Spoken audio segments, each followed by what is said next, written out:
My name's Professor Judith Hall, and I'm delighted to have been asked to chair the National Advisory Board for Care and Social Services Inspectorate Wales.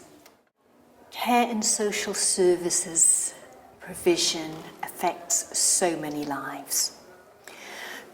Being part of this advisory structure gives us a chance to make things better for the thousands on thousands of people who utilise these services in Wales.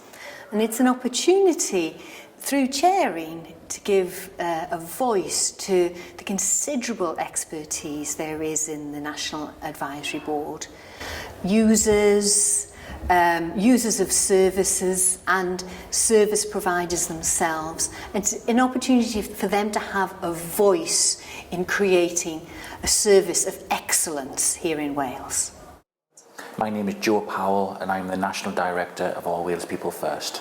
I'm somebody who lived in care services for many years, and as somebody who's the Director of All Wales People First, I represent a lot of people with learning disabilities who rely heavily on the CSIW and who have, obviously, like any organisation, mixed experiences. So it was just my opportunity on behalf of them to help represent their point of view, but also to support the CSIW as well in delivering the best standards possible, and also to help to promote the work they do so people can see the hard work and everything that goes on behind the scenes as well. I think what I would like to achieve for being on the advisory board is just to give a good reflection on the learning disability experience of people, of our members at All Wales People First, but people with learning disabilities generally, to help the CSIW come to the highest standards of practice with that, and to help them to see maybe some of the hidden loopholes that are in the care system, which sometimes includes the way we treat our staff. You know, it's not just about people with learning disabilities, it's about the way we treat people in the workplace. My name is Fiona Lee. I work for Estyn Llaw, and we promote bilingualism in the third sector. I'm also a registered person for an after-school club, so I have work with CSIW in that context as well. I was approached to be part of the board because of my Welsh language knowledge and skills, really.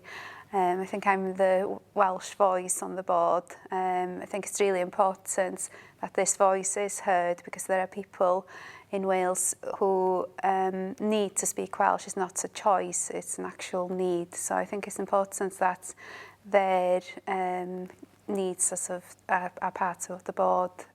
I feel at times that the CSIW's public image is quite negative. People are scared of inspections and scared of staff in settings, are scared when inspectors come around, and that's not always fair, I think.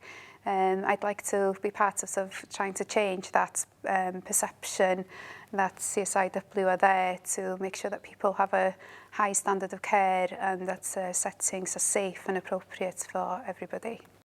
Wales deserves good or excellent, outstanding care. There is such a lot going on in Wales at the moment in terms of care, social services, well-being of our citizens. And it just feels like a tipping point. I think by giving a voice to this advisory board, allowing them to feed forward into the people who are making decisions, we can create this atmosphere and this reality of good, and let's face it, let's have excellence here in Wales.